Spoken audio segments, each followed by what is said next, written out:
तोहफ़ा मुलंगा को लीमू के साथ मिलाकर पीने से क्या होता है? जानिए इस जादुई मशरूब को गर्मी में इस्तेमाल करने के बेशुमार फ़ायदे। नाज़रीन, पहले के दौर में एसी वगैरह का रवाज तो था नहीं, इसलिए लोग गर्मी के मौसम में ऐसी चीज़ें खाते पीते थे जिनसे लो और गर्मी के असरात कम हो सकें। इन्हीं चीज़ों में से एक तोहफ़ा मुलंगा भी है। ये नन्हे स्याह दाने गर्मी के मौसम में बेहद फ़ायदेमंद हैं।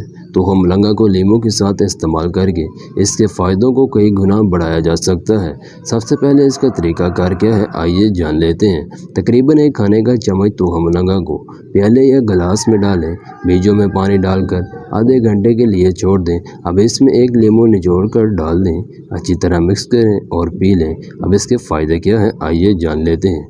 लीमू विटामिन सी का भरपूर ज़रिया है, जो कि एक ताकतवर एंटीऑक्सीडेंट है। जब लीमू को तोहफ़ा मुलंगा के साथ मिलाकर इस्तेमाल किया जाता है तो इस मशरूब में मौजूद एंटीऑक्सीडेंट जिस्म को ख़राब रेडिकल से बचाने में मदद करते हैं, एसिडिटी तनाव को कम करते हैं और खुलियों को मुमकिन नुकसान पहुँचाते हैं। तोहफ़ा मुलंगा और लीमू दोनों में मुदाफ़ती मुआवन खसूसियात हैं। तोहफ़ा मुलंगा में जिंक और विटामिन ए जैसे ज़रूरी ग़िज़ाई अज्जा होते हैं, जो कि मुदाफ़ती निज़ाम को बढ़ाने के लिए बेहतरीन है। लीमू अपने विटामिन सी की मवाद के साथ साथ मुदाफ़ती निज़ाम को मजबूत बनाने में मदद कर सकता है। लीमू को अपने डिटॉक्सिफाइंग खसूसियात के लिए जाना जाता है, क्योंकि ये जिगर के फ़ाल को मुतहर्रिक करता है और जिस्म में जहरीले मादों के ख़ात्मे में मदद करता है। तोहफ़ा मुलंगा जब लीमू के साथ इस्तेमाल किया जाए तो जिगर की सेहत के लिए बेहद मुफीद है।